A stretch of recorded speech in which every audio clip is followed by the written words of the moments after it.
우리 아브라함의 언약의 그 핵심 내용인 그 창세기 15장에 대해서는 그 우리 언약 신학이란 무엇인가 첫째 시간에서 좀 다루었거든요. 근데 오늘은 좀 포괄적으로 아브라함의 언약 전체를 우리 다룰 생각인데요. 창세기 12장부터 시작해가지고 창세기 22장까지 이렇게 그 내용을 쭉 다루면서 아브라함의 언약의 그 내용, 또 발단, 그리고 전개 과정, 그리고 완성, 거기에 대해서 우리가 살펴보려고 이렇게 하겠습니다. 이 아브라함의 언약은 여러분 유인물에 보시면은 일방적인 언약이다. 여러분 일방적인 언약이다. 일방적이란 말은 성경에서 하나님이 일방적으로 하셨다 이렇게 말할 때는 전혀 부정적인 뜻이 아닙니다. 우리는 왜 일방적이야 이렇게 말하면은 왜 독단적이야 이렇게 말하는데, 하나님이 일방적이다라고 말씀하실 때는 특히 구원에 관한 한, 언약에 관한 하나님이 일방적이라고 하시는 것은 하나님이 다 책임지신다. 하나님이 택하시고 부르시고 구원하시고 하나님이 일방적으로 다 책임지신다. 그래서 일방적이라는 말은 은혜로운 말씀입니다. 일방적이라는 말이 우리가 세상 속에서 쓰는 그런 부정적인 의미는 전혀 없고, 하나님이 전적으로, 오직 하나님이, 그러니까 한 분 하나님께서 스스로 또 전적으로 모든 것을 일방적으로 주도하시고 또 이루시고 완성하신다, 그런 뜻이고요. 조건이 없는 언약이다. 무슨 말입니까? 이 아브라함의 언약은 하나님께서 일방적으로 정하셨고 파기가 안 됩니다. 그러니까 파기가 안 된다는 그런 언약이다. 하나님이 이루실 것이기 때문에. 자, 그러면 우리가 아브라함의 언약을 보기 위해서 아브라함을 좀 살펴봐야 되거든요. 오늘 아브라함의 이야기를 조금 해야 되는데, 아브라함은 창세기 12장에 등장하죠. 그래서 창세기 12장을 여러분 성경책이나 이렇게 보시면은 창세기 12장 그 첫 부분에 이 주님께서 아브라함을 부르셔요. 이 갈대아 우르, 그러니까 개역 개정 성경에는 갈대아라고 돼 있고, 또 이 세번역에는 바벨로니아 우르라고 돼 있는데, 왜냐하면은 우르는 지방 이름이고 갈대아는 민족 이름입니다. 그러니까 여러분이 생각하실 때 이 이스라엘을, 그러니까 남쪽 유다를 침입해 가지고 기원전 586년에 그들을 무찌르고 제국을 건설하고 이스라엘 사람들을 유배로 데려갔던, 포로로 데려갔던 그 바벨론 제국, 그러니까 느부갓네살 왕에 의한 바벨론 제국의 선조와 아브라함의 이 뿌리가 같아요. 그러니까 바벨론이 이스라엘과 나중에는 다른 민족이지만은 그 뿌리가 같아요. 그러면 뿌리가 같네, 신기하네. 근데 따지고 보면 흑인이나 백인이나 동양인이나 다 뿌리가 같아요. 아담과 하와로. 그러니까 끝까지 올라가면 다 뿌리가 같듯이, 이 원래 그 아브라함은 이 갈대아 지역의 바벨로니아 사람들과 같이 살았던 사람이에요. 그래서 12장 1절에 보시면은 주님께서 아브라함에게 말씀하셨다. 너는 네가 살고 있는 땅과 네가 난 곳과 너의 아버지의 집을 떠나가서 내가 보여주는 땅으로 가거라. 자, 이 하나님께서 네 본토 아비 집을 떠나가라. 본토를 떠나라. 여러분 그 오늘날에도 만약에 여러분 살고 있는 그 지역을 떠나라, 가족과 친척을 다 떠나라 이렇게 말하면 엄청난 충격이겠죠. 근데 이때의 떠남은 돌아올 수 없는 떠남이죠. 한번 떠나면 다시 우르 지역으로 돌아가지 못했어요. 그러니까 우리 그 역사에 보면은 그 일제 시대인가 최초의 그 미국 이민자들이 있습니다. 하와이 사탕수수밭으로 이민 갔던 우리 한민족, 굉장히 고달픈 삶을 살았죠. 왜냐하면 자기 나라를 떠나서 갔을 때 남의 나라에서 겪는 서러움이 엄청나고, 당시에는 안전의 문제와 직결되죠. 왜냐하면은 그 전쟁이 끊이지 않는 그러한 시대였는데, 이 작은 규모의 전쟁들이 민족과 부족 간에, 그러니까 같은 민족끼리 같은 시족끼리 모여 있어야지 힘이 되는데 호롤단신 와이프 데리고 떠나라. 이것은 굉장히 위험을 암시하고 그리고 미래에 대한 불확실성을 암시하는 것인데, 여기서 하나님께서 내가 보여주는 땅으로 가거라 이렇게 했는데 아브라함이 순종해서 갔어요. 그래서 사람들이 아브라함이 이 믿음으로 순종해서 갈 바를 알지 못하고 떠났다 이렇게 이제 히브리서도 나오고 있긴 한데, 사실 깊이 들여다보면 이것은 인간의 의지로 선택할 수 있는 선택의 영역이 아니고 거부가 불가능한 하나님의 부르심입니다. 예수님께서 이 고기잡이 하는 그 이 어부들을 부르셨죠. 마태는 세리였는데 부르셨죠. 나를 따르라. 그때 어느 누구도 예수님이 나를 따르라고 했는데 싫어요. 저는 어부의 일을 계속 할 거예요. 저는 세리가 좋습니다. 수입이 좋으니까 세리를 계속 할 거예요. 그렇게 말한 사람이 없습니다. 여기서 말하는 하나님의 부르심은 구원을 향한 하나님의 주권적인 부르심이기 때문에 거부가 불가능해요.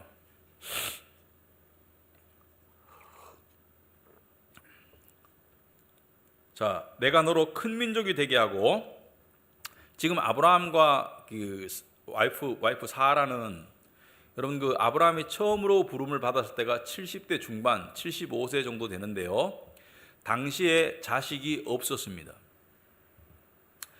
오늘날에는 그 어떤 분들 같은 경우는 결혼하고도 그 자식을 안 가지겠다 이런 부부들도 이 선택에서 있던데, 고대 사회에서는 자식이 없으면 양자를 드리는 것이 당연한 수순이었습니다. 왜? 집안의 대를 이어야 되니까. 그래서 친족 중에서 양자를 드리는 것이 일반적이었고, 나중에 보시면은 아브라함은 친족이 없잖아요. 가나안 땅에 갔을 때. 그래서 종 중에, 자기가 데리고 있는 종 중에 똑똑한 아이 하나를 양자로 드리려는 계획을 가지게 돼요. 그러니까 당시에 자식이 없으면 이것은 굉장히 근심거리인데 70대 중반까지 자식이 없었어요. 그러니까 상당히 이 힘든 상황이었는데, 너로 큰 민족이 되게 하겠다는 것은 무엇을 암시합니까? 자식을 주실 것을 암시하죠. 그죠? 자식이 있어야 큰 민족이 되잖아요. 자식이 없는데 어떻게 큰 민족이 돼요? 내가 크게 이름을 떨치게 하겠다. 너는 복의 근원이 될 것이다. 자, 이 복의 근원이라는 것을 많은 사람들이 오해를 해요. 그래서 우리가 그 자식들을 위해서 기도할 때, 또는 교회에서 누가 기도할 때 뭐 아브라함의 복을 주시고, 그 다음에 다윗의 믿음을 주시고, 솔로몬의 지혜를 주시고 이렇게 말하는데, 아브라함과 다윗의 삶은 원하지 않더라고요. 그들의 삶이 얼마나 고달프고 힘들었는지, 그 고달프고 힘든 삶은 원하지 않고 단지 미화해서 이렇게 말하는 경우가 많은데, 여기서 말하는 복은 세상적인 물질의 복과는 아무런 관련이 없습니다. 비록 아브라함이 나중에 물질을 많이 가지게 됩니다. 왜냐하면 소수인으로서 살아남기 위해서는 물질이 필요했어요. 종들도 필요했어요. 왜? 그래야지 자기를 지킬 수가 있으니까. 그런데 여기서 말하는 복의 근원이 될 것이다. 근원이 된다는 것은 뿌리가 된다는 것이고, 그 이후에 아브라함이 받은 복을 받은 사람들이 많이 나올 것을 말하는데, 여기서 말하는 복은 뭐예요? 우리가 아브라함의 믿음의 자손이라고 볼 때 여기서 말하는 복은 구원의 복을 말하죠. 구원의 복을 말하는 것이지 세상의 복을 말하는 게 아니에요. 그래서 여기서 말하는 복은 구원의 복을 말하고, 아브라함이 믿음의 조상이 되는 것을 말하고, 믿음으로 의한 구원을 말한다. 그래서 3절에 너를 축복하는 사람에게는 내가 복을 베풀고 너를 저주하는 사람에게는 내가 저주를 내릴 것이다. 무슨 말입니까? 내가 너와 함께하고 너를 지킬 것이다. 그 다음에 위에서는 2절에서는 12장 2절에서는 네가 큰 민족을 이루겠다. 그래서 하나의 민족을 말하고, 그 다음에 3절 중간에 보시면은 땅에 사는 모든 민족이 너로 말미암아 복을 받을 것이다. 땅에 사는 모든 민족이 너로 말미암아 복을 받을 것이라는 것은 구원이 예수님의 오심 뒤에 열방에 다 전파되어서 모든 족속과 모든 나라와 모든 민족이 구원의 복을 받을 것을 이야기하는 것이죠. 그죠? 다 성취가 되었고 되고 있죠. 그래서 아브라함에게 엄청난 약속을 하시는데, 우리가 여기서 주목할 것은 아브라함에게 자식을 약속하셨어요.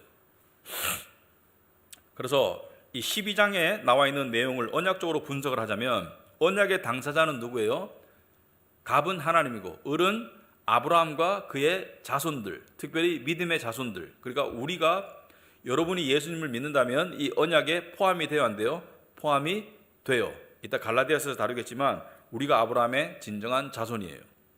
자, 포함이 되고, 자, 그런데 하나님께서 아브라함에게 뭘 명령하셨어요? 첫째는 집을 떠나라. 하나님께서 구원으로 부르시면서 네가 살고 있는 땅에서 떠나라. 네 본토 아비 집을 떠나라. 이것은 우리에게 어떻게 적용이 되는가? 우리에게는 세상을 떠나라 이렇게 보게 되겠습니다. 자, 그런데 아브라함은 육신적으로 집을 떠났지만 구약의 여러 가지 육신적인 상황들은 신약에 와서는 영적인 상황으로 바뀐다. 구약의 육신의 이스라엘이 신약의 영적 이스라엘 교회로 바뀌고, 예를 들어서 구약의 40년 동안의 육체적인 광야의 험난한 생활은 신약에 와서 신앙의 여정으로 바뀌고요. 그래서 여기서 집을 떠난다는 것은 우리가 마음으로 세상을 떠난다는 것을 말하고, 이것은 세상 밖에 살아라 또는 세상에 신경 쓰지 말고 살아라 이런 뜻이 아니고요. 마음의 중심을 어디로 향하라고요? 내가 너에게 주는 땅, 약속의 땅, 아브라함에게는 가나안 땅, 우리에게는 천국을 향하라는 그런 영적인 그런 명령입니다. 자, 두 번째, 내가 너에게 땅을 줄 것이다. 약속의 땅은 우리에게는 천국을 의미한다. 우리에게는 천국의 하나님 나라를 의미하고, 큰 민족을 이룰 것이다. 큰 민족을 이루었죠. 육적으로는 이스라엘을 말하고요, 영적으로는 교회를 말합니다. 복을 얻고 누릴 것이다. 복의 근원이 될 것이다. 구원의 복을 말해요. 그런데 이 언약에는 뭐가 없어요? 요 12장에 나와 있는 하나님과의 아브라함 사이의 언약에는 저주가 없어요. 왜 없을까? 언약을 지키시는 분이 하나님이고, 하나님은 언약을 안 지킬 수가 없잖아요. 거짓말을 할 수 없으니까. 그러니까 저주가 담겨 있지는 않다, 이렇게 보게 되겠습니다. 자, 그런데 그리고 하나님께서 쭉 이제 아브라함이 이제 길을 떠나 가지고 여러 가지 일들을 겪죠. 이집트로 가고, 그 다음에 이 아내를 누이라고 속이고, 아브라함이 2번이나 그랬죠. 그 자기의 목숨이 위태하니까, 아내가 예쁘니까 아내를 누이라고 속여가지고 다른 남자가 왕이 취하도록 만들었다. 그런데 정말로 취했을까 안 취했을까 보면은 2번 중에 1번 정도는 정말로 취했던 것 같은 그런 뉘앙스가 풍겨져요. 아무튼 간에 아브라함의 삶 속에 여러분들이 이해해야 될 것은, 아브라함이 12장의 부름을 받고 22장에 이삭을 바치는 과정까지 보면은 믿음이 하나님이 주셨어요. 부르시고 주셨는데 이 믿음이 완성되어 가는 것을 알 수가 있습니다.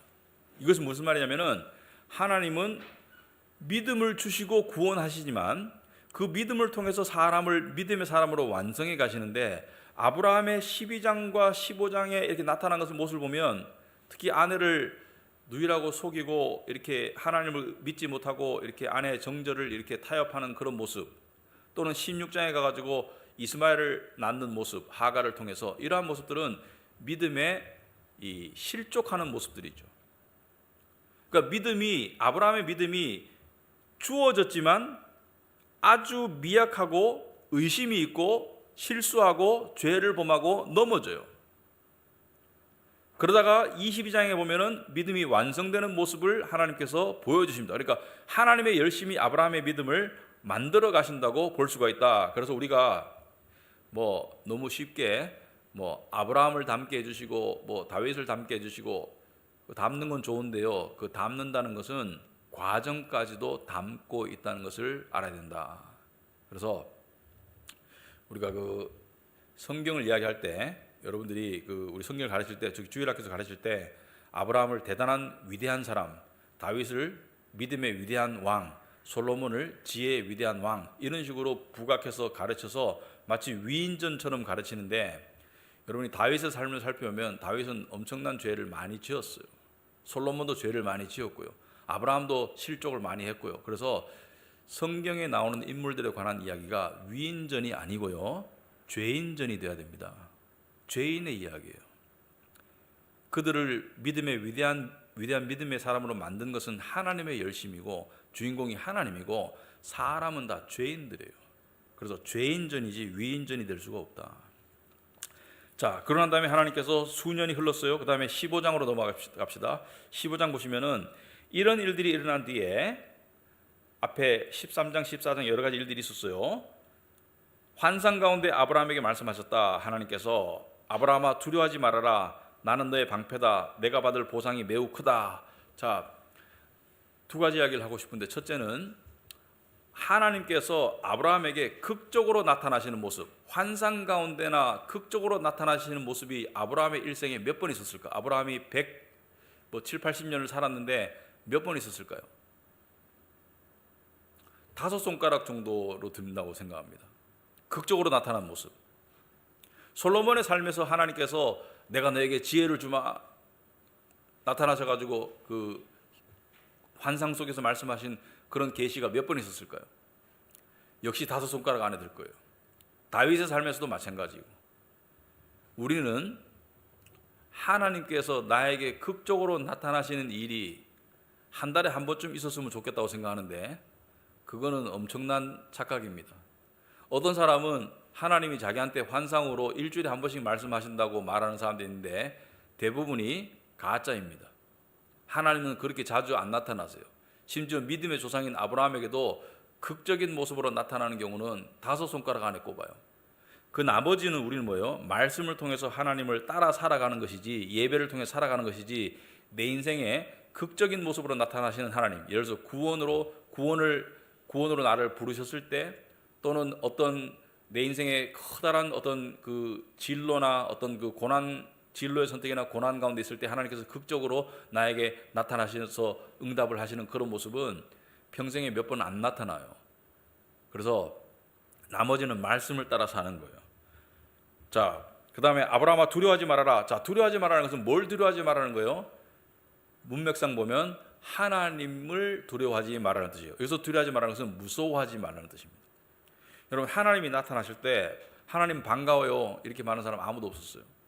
다 하나님을 두려워했죠, 그죠? 모세도 두려워했고, 그 다음에 이사야도 떨었고, 그 다음에 요한계시록에 요한도 보면 주님이 나타났을 때 깨구리처럼 쫙 뻗었고, 그러니까 하나님의 나타나심은 두렵다는 거예요. 그 거룩하심의 임재가 무섭다는 거예요. 두려워하지 말아라. 왜? 나는 너의 방패다. 네가 받을 보상이 매우 크다. 하나님 무슨 말씀하시는 거예요? 나는 네 편이다. 나는 너의 하나님이다. 자, 하나님께서 지금 아브라함이 때가 80대인데, 그러니까 75세 때 부르심을 받아가지고 그 갈대아 우르 지방을 떠나고, 그 다음에 아들을 약속받았죠. 큰 민족을 이룰 것을 약속받았는데 지금 약 한 10년 가까이 흘렀다고 봐지는데, 이 흐른 뒤의 시점에 네가 받을 보상이 매우 크다. 똑같은 말씀을 하시는 거예요. 그러니까 요약해서, 그러니까 아브라함이 지금 뭐라 말하냐면, 여쭈었다. 2절에 15장 2절에 주 나의 하나님, 주님께서는 저에게 무엇을 주시렵니까? 저에게는 자식이 아직 없습니다. 자, 이것은 그냥 하는 말이 아니고 하나님께 따지는 것이죠. 자식이 아직 없지 않습니까? 아니, 무슨 복을 주겠다는 말입니까? 자식이 아직 없는데. 그래서 아브라함은 지금 무슨 생각을 하고 있냐면, 이미 속으로 마음의 결정을 했어요. 저의 재산을 상속받을 자식이라고는 다마스쿠스 녀석 엘리에셀 뿐입니다. 자기가 데리고 있던 종 중에 다마스쿠스 출신의 엘리에셀이라는 종에게 제가 양자 삼아서 가업을 물려주겠습니다. 주님께서 저에게 자식을 주지 않으셨으니, 3절에 이미 결론 지었어요. 자식을 주지 않으셨으니 이제 저의 집에 있는 이 종이 저의 상속자가 될 것입니다. 자, 하나님께 여쭈었어요? 아니면 통보하고 있어요? 통보하고 있어요. 이게 믿음이 좋은 거예요. 하나님의 약속을 의심한 나머지, 하나님 아직 자식을 안 줬는데 제가 엘리에셀을 양자로 삼을까요? 이것도 믿음이 없는 건데, 엘리에셀을 양자로 삼을 겁니다 라고 통보하는 것은 이미 하나님을 의심하는 단계를 넘어서서 불신하고 있다. 하나님은 안 주실 거야 라고 결론 지어버렸어요.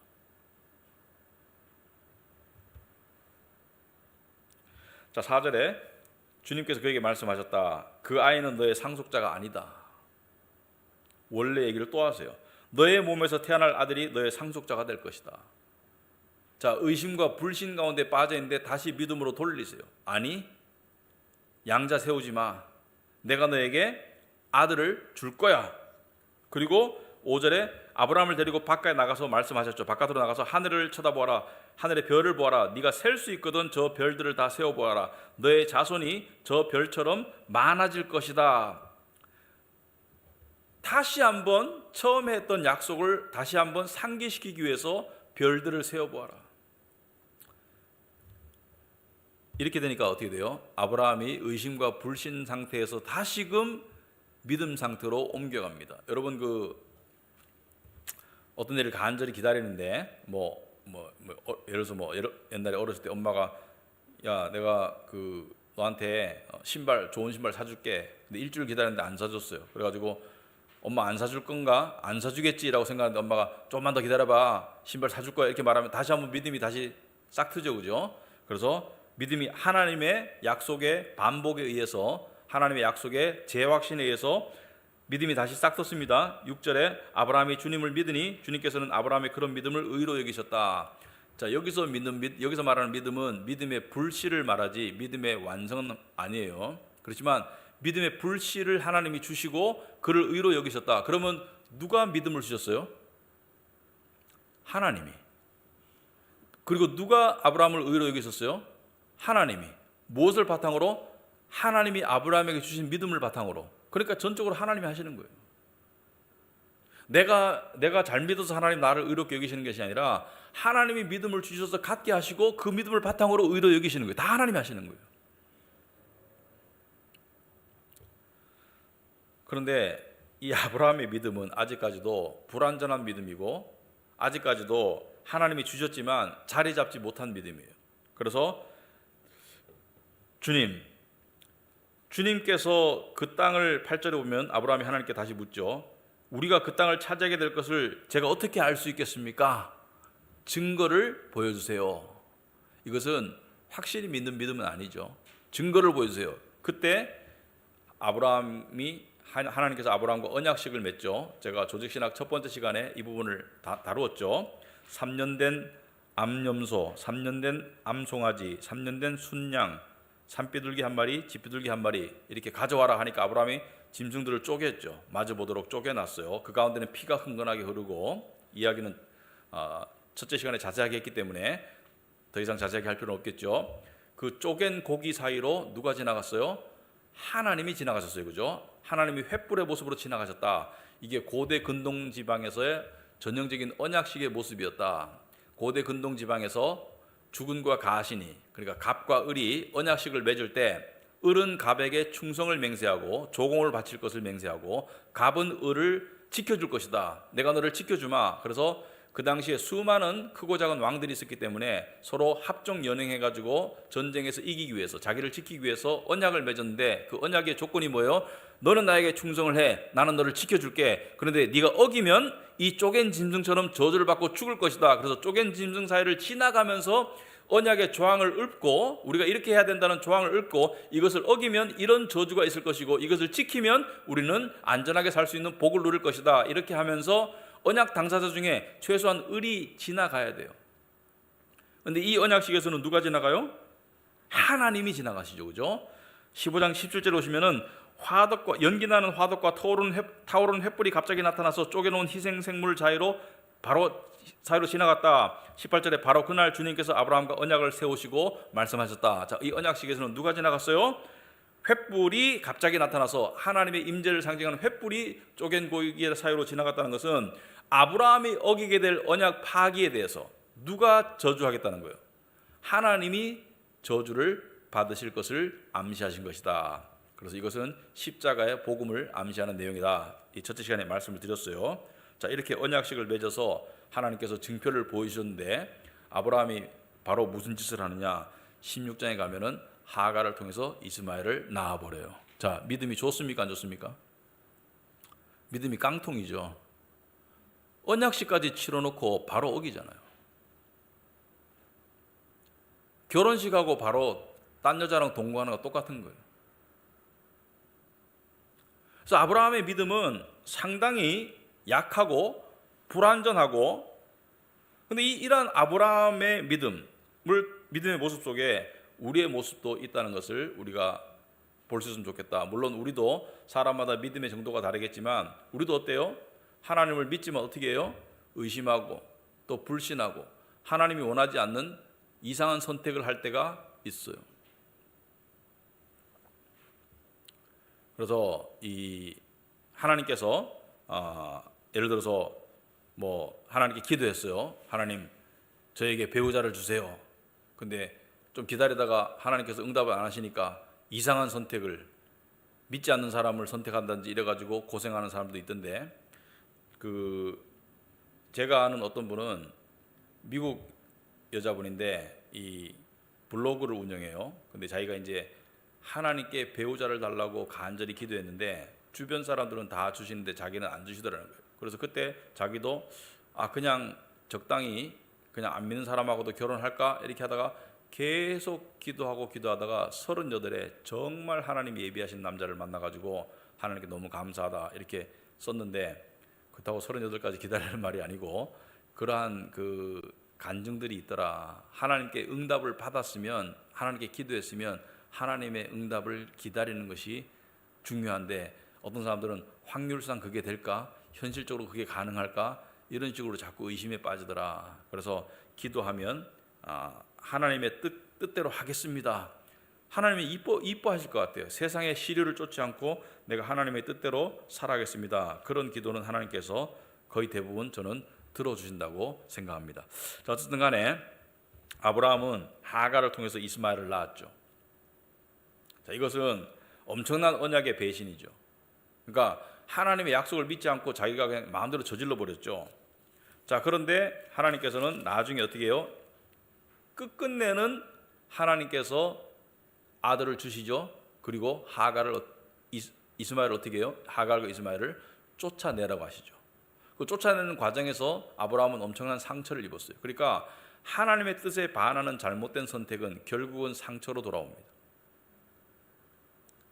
자, 그리고 이 아브라함과 하나님, 그리고 아브라함의 자손들 사이에, 육적인 자손들 사이에 맺어진 언약의 징표로서 주신 것이 창세기 17장에 보시면 할례입니다. 난지 8일 만에 모든 남자는 할례를 받아라. 그런데 신약에 오면 뭐예요? 할례나 무할례나 다 소용없다.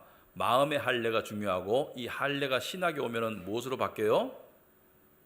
아브라함의 언약의 징표는 할례인데 신약의 새 언약의 징표는 세례입니다. 그래서 구약의 할례가 신약의 세례가 되는 거예요. 자, 어쨌든 간에 그러고 난 다음에 하나님께서 아브라함이 99세 때 다시 나타나시죠. 그래가지고 내년에 네가 아들 낳을 거다. 그러니까 아브라함과 사라는 이제 웃었죠, 그죠?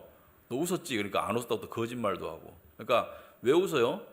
지금 생물학적으로 불가능해요. 생리가 끊겼어. 생리가 끊긴 지 오래됐고 둘 다 나이가 많아. 그러니까 이게 생물학적으로 안 되는 얘기를 또 하시니까, 그리고 25년 기다렸는데 24년 기다렸는데 지쳤어요. 하나님이 이제 이 속으로 생각해, 하나님이 참 불경스럽지만 거짓말도 너무 자주 하시네, 이렇게 생각했을 것 같아요. 반복적으로 하시네. 75살 때 약속해 놓고 그 다음에 또 준다고 하늘의 별처럼 많게 준다고 해놓고, 지금 하갈과 이스마엘 다 낳았고 지금 데리고 살고 있는데 아들을 지금 생리도 끊겼는데 준다고 속으로 비웃었는 거예요. 하나님을 향한 비웃음이었어요. 그런데 뭐예요? 진짜 아들이 태어나죠. 이삭이 태어납니다. 그리고 금이야 오기야 키우겠죠. 하나밖에 없으니까 어떻게 될까 봐. 그리고 하갈과 이스마엘은 쫓아내고 금이야 오기야 키우는데 22장에 어떻게 돼요? 언약의 시험이 닥치죠. 하나님께서 주신 믿음을 향한 시험이 닥치죠. 그래서 22장에 이삭을 바치라고 하나님께서 말씀하시죠. 그 내용을 한번 보겠습니다. 창세기 22장 1절에 보시면은, 이런 일이 있은 지 얼마 뒤에 하나님이 아브라함을 시험해 보시려고 그를 부르셨다. 무엇을 시험하려고? 믿음을. 근데 이 22장에 아브라함이 이삭을 바치는 내용은 여러분들이 복선이 깔려 있다는 것을 알아야 돼요. 복선이. 무슨 복선이 깔려 있어요? 복음의 복선이 깔려 있다. 그러니까 이 이삭을 바치는 내용 속에 진짜 아들을 바치신 하나님의 복선이 깔려 있다. 그 복음의 이야기에 복선이 깔려 있다. 그래서 하나님께서 아브라함아 하고 부르시니 아브라함은 예 여기에 있습니다. 자, 아브라함은 여러 민족의 아버지, 이런 뜻이에요. 하나님이 말씀하셨다. 너의 아들, 네가 사랑하는 외아들 이삭을 데리고 모리아 땅으로 가거라. 내가 너에게 일러주는 산에서 그를 번제물로 바쳐라. 자, 여기 보면 언어가 너의 아들, 네가 사랑하는 외아들, 이게 뭐예요? 예수님을 향한 하나님의 말씀이셨죠. 이는 내 사랑하는 아들이다. 독생자를 주셨으니 복음의 복선이 깔려 있는 것을 여러분이 볼 줄 알아야 돼요. 그리고 모리아 땅은 예수님께서 십자가에 못 박히신 그 골고다 언덕과 같은 산맥이에요. 그리고 거기서 번제물로 바치라는 것은 십자가의 제물로 바친, 대속의 제물로 바치신 예수님을 암시한다고 여러분들이 보시면 되겠습니다. 자, 이 말을 들었을 때 아브라함은 어땠을까요? 첫째는 금이야 오기야 하는 외아들을 번제물로 바친다는 것이 이게 가능한 일이에요? 너무 소중한데, 나의 전부인데. 둘째는 이 상식적으로 논리적으로 말이 안 되잖아요. 이 아들을 바치면 아직 손주를 못 봤잖아요, 그죠? 아직 이삭이 결혼을 안 했으니까. 이 아들을 바치면 민족은 어떻게 이루어지나? 하나님의 약속과 이 배치되잖아요. 그러면 인간의 상식으로 봤을 때 이거는 말이 안 돼요. 그런데 믿음이란 뭐냐면, 우리가 일반적으로는 상식과 어떤 합리성에 의해서 살아가지만, 때로는 하나님을 믿는다는 것은 나의 이해, 나의 생각을 전면으로 배치하는 어떤 상황을 향해서 하나님이 나아가라고 할 때 나아가는 것이 믿음입니다. 물론 하나님의 그런 사인이 없는데 비상식적인 행동을 하는 것은 그거는 미련함이죠. 그런데 하나님께서 가라고 하실 때, 저는 여러분들도 그런 것이 있을 수 있겠지만, 저는 개인적으로 생각해 봤을 때 여러 가지 그런 경우들이 간혹 있었는데, 저는 서울에 잠실에 교회를 개척할 때 잠실에 아는 사람이 하나도 없었습니다. 그런데 하나님이 교회를 개척하라는 그 사인을 주셨을 때 그때 믿고 갈 수밖에 없었어요. 하나님께서 우리에게 어떤 것을 요구하실 때 내 생각과 내 어떤 그 상식을 넘어서는 걸 요구할 때 우리가 그것을 쫓아가야 된다는 확신이 들 때 그것이 믿음이다. 자, 그런데 아브라함이 3절에 보면 다음날 아침에 일찍이 일어났어요. 자, 일찍이 일어났다는 것은 두 가지를 암시합니다. 첫째, 밤에 잠을 잤을까요? 외아들을 바치라는데 잠이 오겠어요? 여러분 같으면 잠이 오겠어요? 잠이 안 오죠. 둘째는 뭐예요? 즉각적인 순종을 말합니다. 며칠 생각해 보지 않고 즉각적으로 순종하고 있는 모습을 말합니다. 3절에 나귀의 등에 안장을 얹었다. 그런 두 종과 아들 이삭에게도 길을 떠날 준비를 시켰다. 자, 두 종과 아들 이삭에게 길을 떠날 준비를 시켰다. 여러분 이 등산가들 보면, 산악 등산하시는 분들 보면은, 전문가들 보면은 이 짐꾼들이 있죠, 그죠? 짐꾼들이 등산 코스 이렇게 그 밑에까지 와가지고 도와주고, 그 다음에 등산가들은 산을 올라가잖아요. 마찬가지로 아브라함은 이제 이 당시에 좀 재물이 있었기 때문에 종들을 2명을 데리고 이삭을 데리고 이제 길을 떠날 준비를 하는데, 이게 3일 길이에요. 3일 길이니까 좀 먹을 음식도 준비하고 여러 가지를 준비를 했겠죠. 텐트도 준비하고, 그 다음에 번제에 쓸 장작을 다 쪼개 가지고서 장작까지 다 준비해 가지고 그는 하나님이 그에게 말씀하신 그곳으로 길을 떠났다. 자, 22장 4절을 보시면은 사흘 만에 아브라함은 고개를 들어서 멀리 곳을 바라볼 수 있었다. 자, 사흘 걸린 길이었다. 이것도 복선이 깔려 있죠. 예수님의 십자가가 3일이죠, 그죠? 그래서 이 여러 가지, 제가 아까 말씀드렸듯이 이 아브라함이 이삭을 바치는 이 속에는 복음의 복선이 분명하게 깔려 있어요. 자, 그런데 5절 보시면은 그는 자기 종들에게 말하였다. 종들에게 뭐라고 말합니까? 밑에서 기다리고 있을 두 종들에게 말하죠. 내가 이 아이와 저리로 가서, 이 저리로 가서는 산 위를 말하겠죠. 예배를 드리고 너에게로 번제를 드리고 예배를 드리고 너에게로 함께 돌아올 것이니, 이게 굉장히 중요합니다. 함께 돌아온다.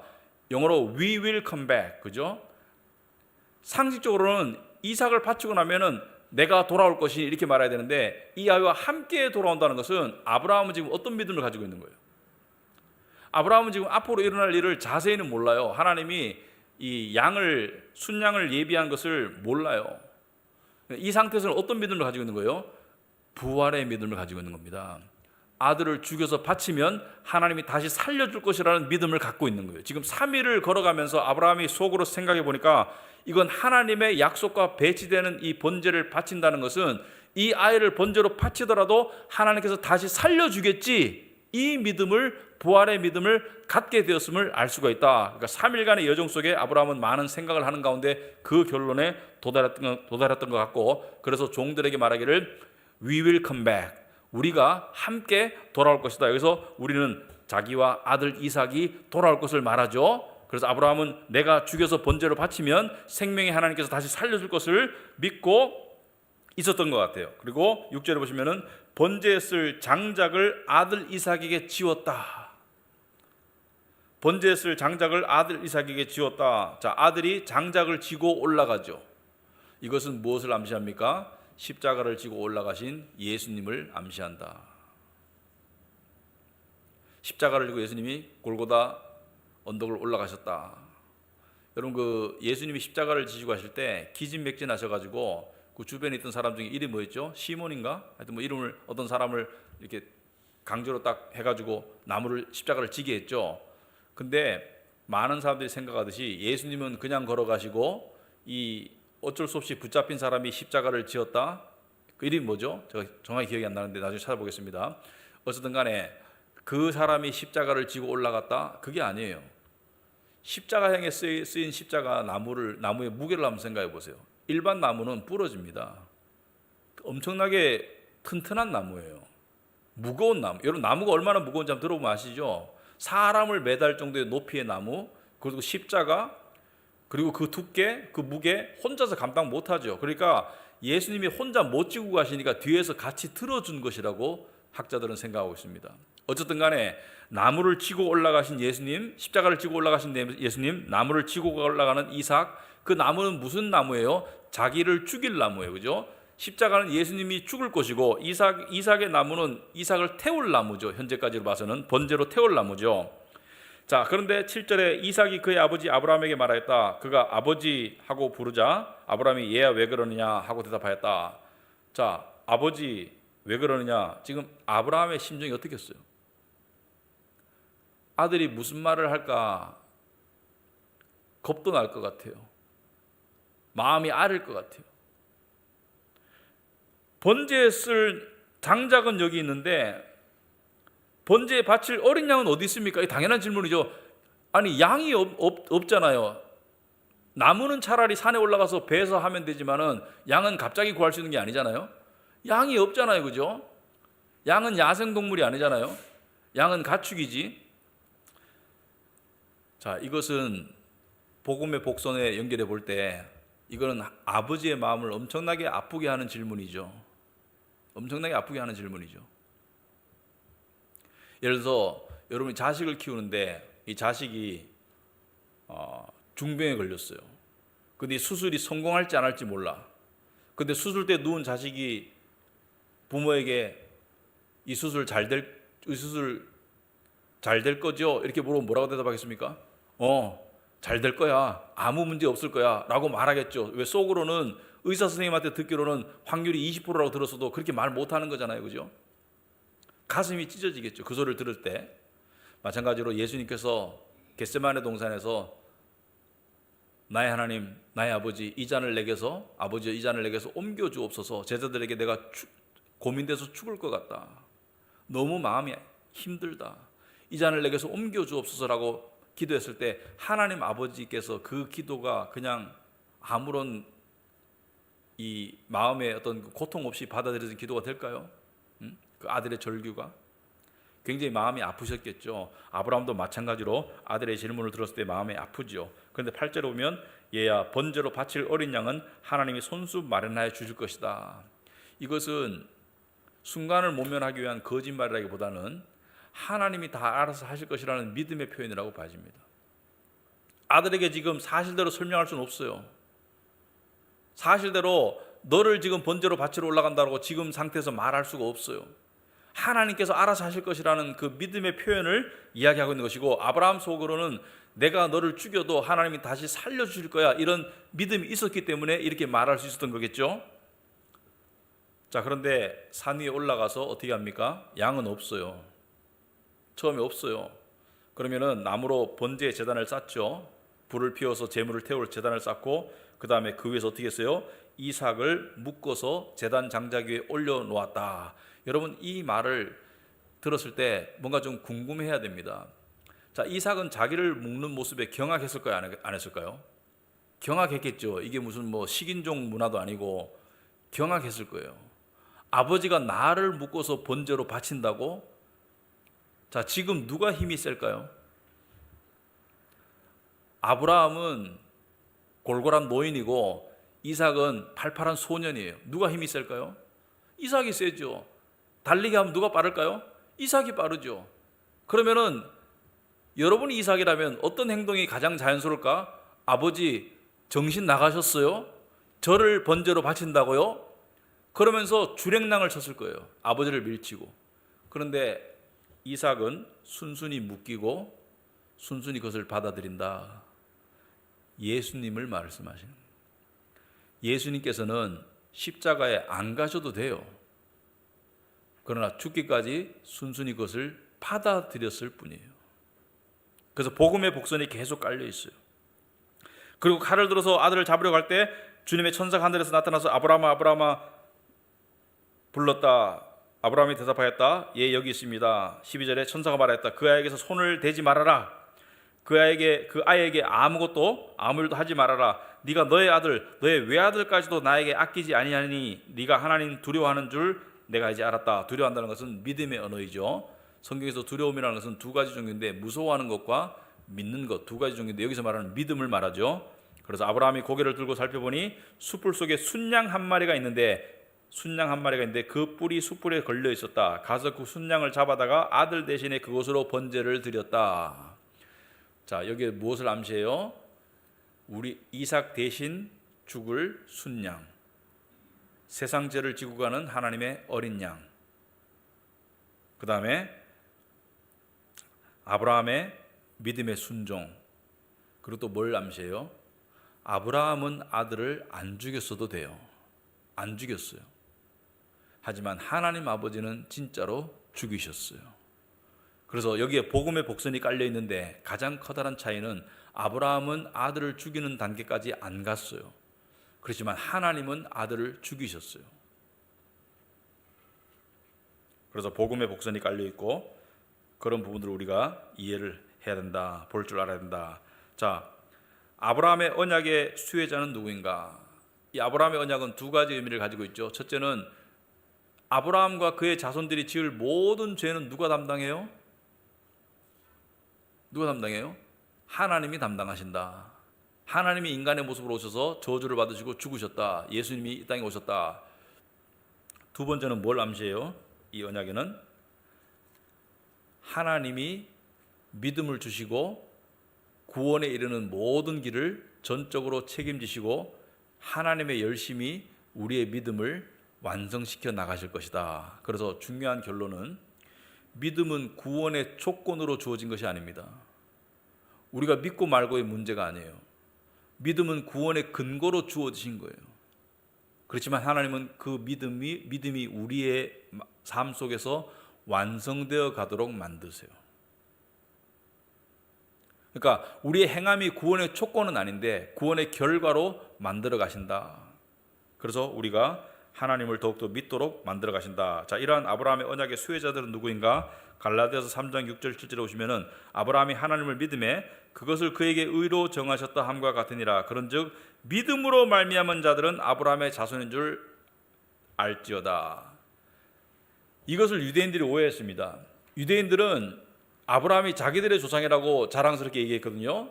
요한복음 8장에 보시면은 우리 조상은 아브라함이다. 예수님께서 뭐예요? 너희들이 정말 아브라함의 자손이면 나를 이렇게 대접하지 않을 것이다. 나를 믿었을 것이다. 나를 거역하지 않을 것이다. 아브라함은 나를 믿었을 것이다. 너희들은 누구의 자식이라고요? 너희들은 마귀의 자식들이다. 이렇게 말했습니다. 마귀의 자식들이라는 것은 세상에 속한 자들이다. 그래서 진정한 아브라함의 자손은 누구예요? 바로 믿음을 가진 자들이에요. 인종적으로 유대인이 아니라 내부적으로 믿음을 가진 언약 백성이 되어야 되는데 믿음으로 말미암은 자들은 아브라함의 자손인 줄 알지어다. 그러므로 여러분과 저, 예수를 믿는 여러분과 저의 선조는 단군이 아니고 아브라함입니다. 우리도 아브라함의 자손이에요. 믿음 안에서. 그 다음에 교회가 영적 이스라엘이다. 갈라디아서 6장 14절 16절에 보시면은 그러나 내게는 우리 주 예수 그리스도의 십자가 외에 결코 자랑할 것이 없으니 그리스도로 말미암아 세상이 나를 대하여 십자가에 못 박히고 내가 또한 세상을 대하여 그러하니라. 할례나 무할례가 아무것도 아니로되 오직 새로 지으심을 받는 것만이 중요하니라. 자, 할례나 무할례가 아무것도 아니고 새로 지으심을 받는다는 것은 성령으로 거듭나는 것이 그것이 중요하다. 무릇 이 규례를 행하는 자에게와 하나님의 이스라엘에게 평강과 긍휼이 있을지어다. 여기서 말하는 하나님의 이스라엘은 무엇을 말해요? 유대 민족을 말하는 것이 아니고 유대 민족이든 이방이든 간에 상관없이 예수 그리스도를 믿는 자들을 말하는 거예요. 교회를 말하는 거예요. 그래서 신약에 와가지고는 교회가 하나님의 이스라엘이고 믿는 자들이 아브라함의 자손이 되겠습니다.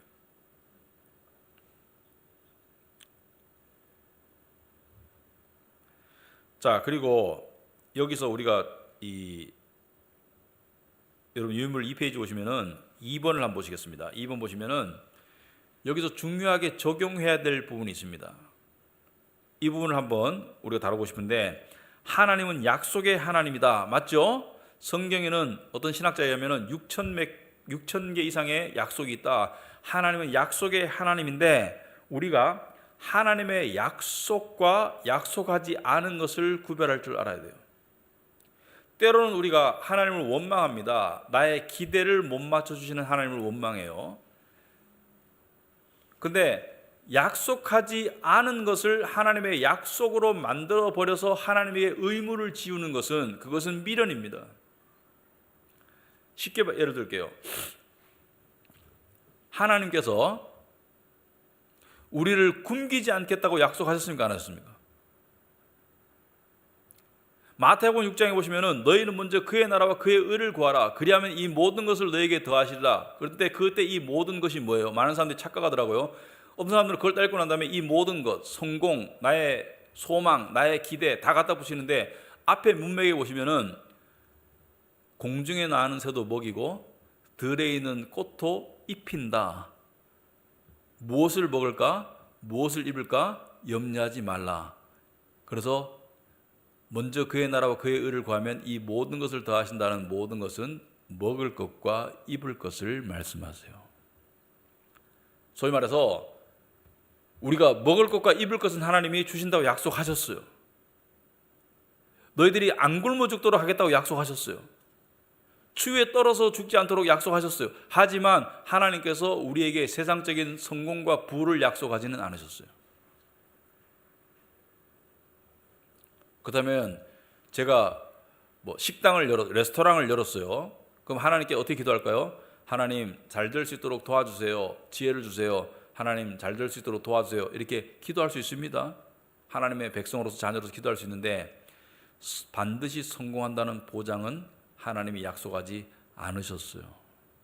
이 말은 왜 하냐면, 어떤 일을, 어떤 기대를 가지고 있는데, 내가 개인적으로 가지고 있는 나쁜 거 아닙니다. 가질 수 있습니다. 그 죄가 아니면 가질 수 있는데, 그것이 안 이루어진다 가지고 하나님을 원망하거나 하나님을 의심하거나 그런 쪽으로 가는 것은 좋지 않다. 그런 쪽으로 가면은 신앙이 무너지고 자기가 상해요. 하나님은 우리에게 세상의 부를, 명예를 약속하지 않았습니다. 주어질 수 있어요. 하나님은 나를 믿으면 평강을 얻을 수 있다고 약속하셨어요. 그렇지만 나를 믿는다고 네가 늘 건강할 것이라고 약속한 적은 없습니다. 무병장수할 거라고 약속한 적은 없습니다.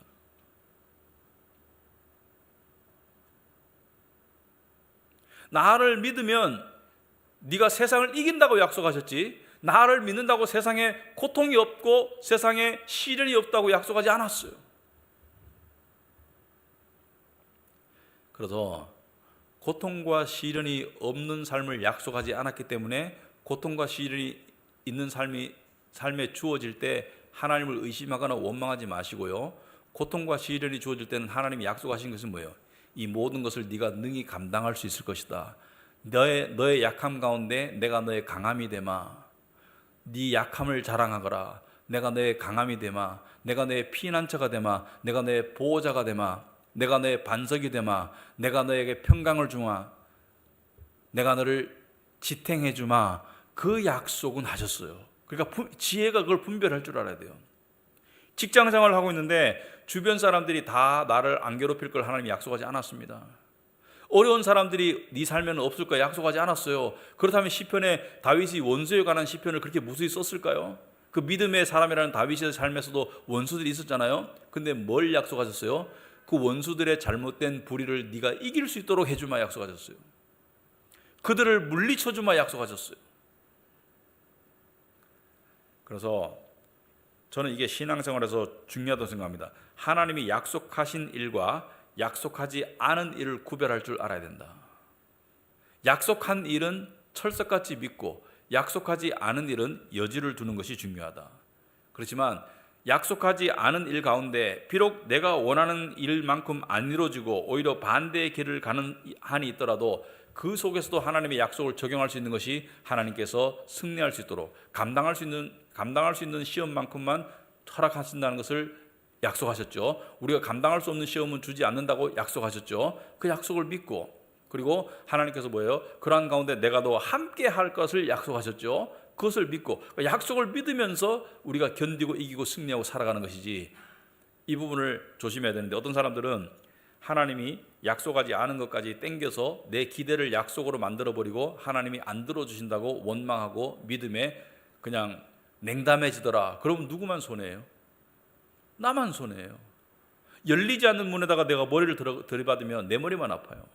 하나님이 열어주시는 문을 향해서 나아가는 것이 그것이 맞는 것이지, 하나님이 안 열어주시는데 내가 머리를 들이받고 왜 안 열어주시냐고 하면은 그 나만 손해인 거예요. 그래서 신앙생활 속에서 우리가 성경을 바탕으로 한 지혜가 필요하다. 자, 아브라함의 언약이 우리에게 주신 약속은 뭐예요? 하나님이 부르시고 끝까지 책임지신다. 이거면 충분하지 않습니까? 나의 모든 죄에 대해서는 내가 다 담당하고 하나님이 나의 믿음을 점점 더 만들어 가실 것이다. 그 믿음을 만들어가는 과정이 있을 것이고, 그리고 그 과정 속에서 하나님을 더욱더 신뢰하고 깨닫도록 만들 것이고, 그리고 하나님께서는 반드시 구원을 완성하시는 분이다. 이것을 우리가 믿고 살아가는 것이 중요하다. 그래서 언약 백성으로서의 우리의 가장 큰 특권이자 의무는 하나님의 약속을 믿는 겁니다. 약속하지 않은 것이 아니라 약속을 믿는 거예요. 그래서 나의 기대와 하나님의 약속은 반드시 일치하지는 않아요. 아브라함도 자기가 기대했던 만큼 하나님의 약속이 반드시 이루어지진 않았어요. 그렇지만 하나님의 약속은 반드시 이루어졌습니다. 그래서 약속에 더 비중을 두고 나의 기대는 조금 비중을 덜 두는 것이, 그것이 신앙에서 지혜로운 삶이다. 그렇게 말씀을 드리겠습니다. 예, 기도하고 마치도록 하겠습니다. 하나님 아버지, 오늘도 저희들이 아브라함에게 맺어주신 하나님의 언약을 살펴보았습니다. 하나님께서 정말 아브라함을 일방적으로 부르시고 또 믿음 주시고, 그 믿음을 아브라함의 온갖 실수와 실패와 잘못에도 불구하고 이루어 가시고 완성해 내셨습니다. 우리에게도 동일한 은혜를 주셨음을 믿습니다. 아브라함의 자손으로서, 믿음의 자손으로서 우리도 동일한 언약으로, 동일한 사랑으로, 하나님의 동일한 신실하심으로 우리를 다루어 주실 줄 믿습니다. 그 하나님의 약속을 믿으며 살아가는 저희들 되게 하시고, 우리 세상 속에서 어떠한 고난과 어떠한 난관이 있을지라도 약속의 하나님의 약속들을 믿으며 능히 감당하고 승리할 수 있도록 주님 도와주시옵소서. 예수님 이름으로 기도합나이다. 아멘.